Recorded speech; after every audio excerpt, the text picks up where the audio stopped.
This is really just a pep talk. President Donald Trump on Capitol Hill trying to rally Republicans around the big, beautiful bill, a budget resolution packed with his domestic priorities, including border money, tax cuts, and defense spending increases. Republicans haven't put up a united front on the bill. Potential Medicaid cuts have been a significant roadblock, along with work requirements for the program that could be phased in within 2 years. Here's what I want on Medicaid.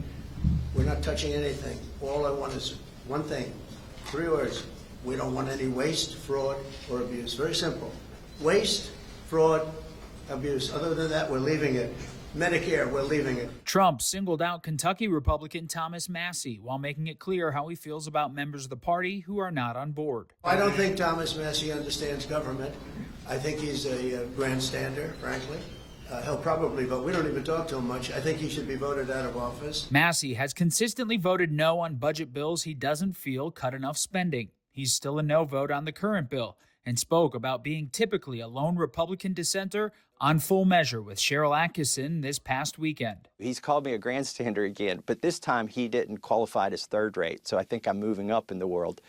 But what people know about me is if you attack me, I'm probably going to dig in. Trump reportedly made a hard sell to the Republican conference, telling different factions of the party to drop their opposition. Democrats have honed in on the potential Medicaid cuts. I don't think the president has read the bill. He specifically said, don't F around with Medicaid.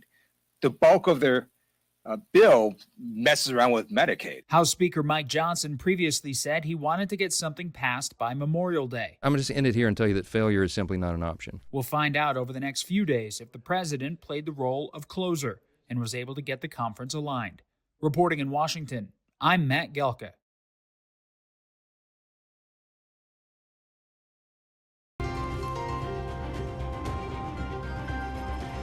Trump tried to rally some GOP holdouts and unite the party before a big vote expected this week on the big, beautiful bill. Some fiscal hawks, though, like Congressman Chip Roy, still hoping for a better bill and say they need to see changes before it gets their approval.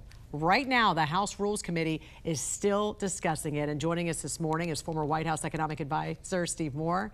Good morning, Steve. These lawmakers have been up all night discussing this bill, but you still believe this is going to go to a full House vote either Thursday or Friday. Yeah, I do, Chad. And by the way, welcome to the sausage making factory. This is how sausage is made, and it's not pretty to look at.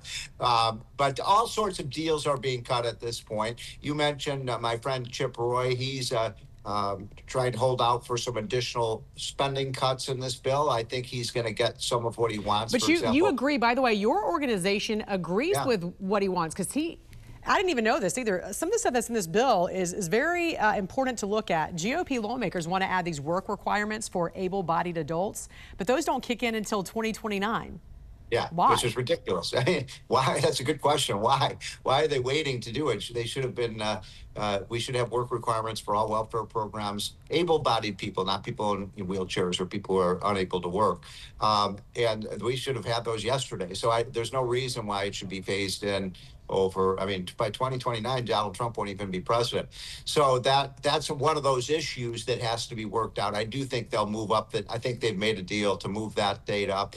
There's issues about, remember the Inflation Reduction Act under Biden and the Green New Deal.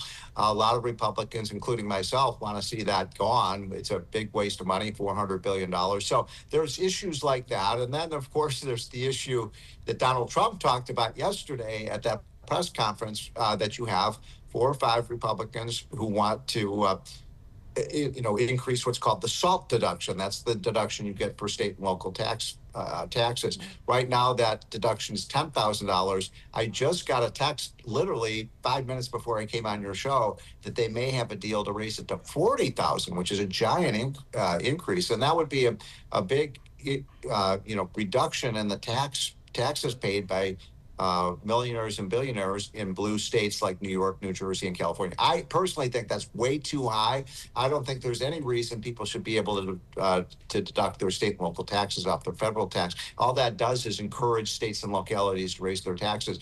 But again, you've got 4 or 5 Northeastern Republicans, Jan, who are holding out, and the bill can't be passed without them because, remember, not a single Democrat will vote for this bill. Correct. And I gotta, every week on your show, I remind you, if they don't get this done by December 31st, we're facing the biggest tax increase in American history. So failure is not an option here.